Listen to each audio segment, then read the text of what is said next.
Do any of you avoid stillness and quiet like it's a clown chasing you down the street with a bloody knife? Yeah.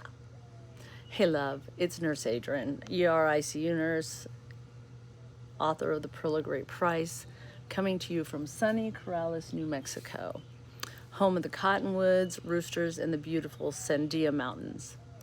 And as someone who used to run from silence like it was a clown that was chasing me down the street with a bloody knife, which we all usually try to avoid. I'm going to talk about chapter 4. It's called Only in the Stillness.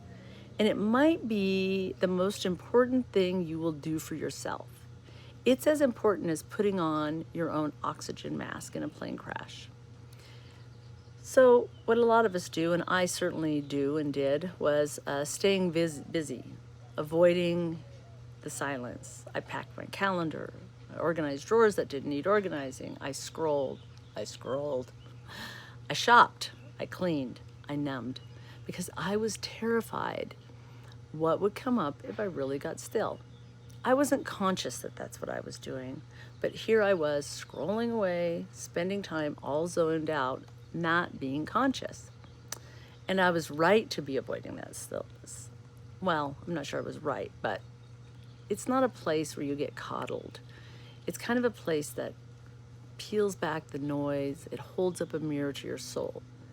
Not the curated version of you, not the I'm fine version, but the real you.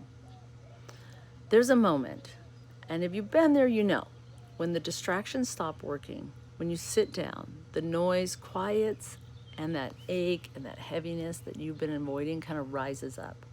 Not to punish you. Well, it rises up and you try to get another voice speaking, but then we get busy again. In that sacred pause, it's where the healing begins. So in chapter 4, I talk about how I met parts of myself I had spent years avoiding. The shame from old mistakes, the fear that I'd never be good enough, the hunger for love that had me settling for crumbs. But here's what I want you to know. Those weren't flaws. They are wounds. And wounds don't need judgment. They need your presence. They need your love and understanding. So modern life doesn't teach us how to sit with ourselves. It teaches us to override, to hustle, to smile, to perform. But stillness teaches you to listen. And in that silence, when the buzz of the world fades, you start to hear something else. The voice in your head, the one that says you're not good enough, that you're too much, that you're falling behind. That voice is not who you are. It's a damn liar. That voice is programming, it's protection, it's pain pretending to be truth. It's protecting you by getting you to avoid things that could be painful. Stillness helps you tell the difference. So when you get quiet long enough, you start to feel the separation between you and the voice. You realize, I am not my trauma, I am not my conditioning, I am not the delusions of unworthiness I inherited or absorbed. You are not broken. You were just buried under trauma and conditioning. And the stillness is how we unearth that. That's how we get to the pearl. That's how we get to the treasure, is sitting in that stillness.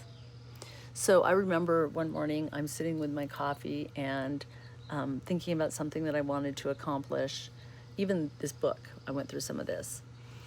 And I hear this voice say, who do you think you are? You're never going to achieve that. That's for smart people. That's for people of the right background. That's for people of the right education, the right upbringing. You have none of that.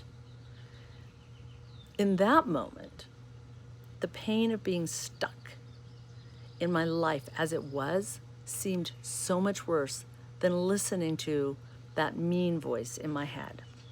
Something rose up in me and said, nope, I'm going to do it.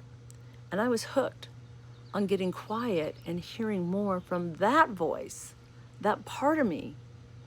Now, that part of me is what's fucking real, right? That's the real you in there.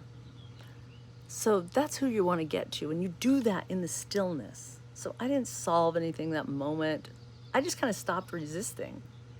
I started clearing my calendar and giving me time.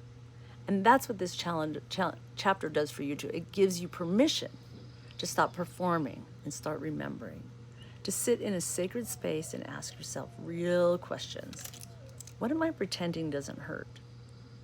What do I actually want? What have I been building for me? And is it even mine, or is it conditioning? Right? This isn't the part of the book where everything gets tied up in a bow and you're done.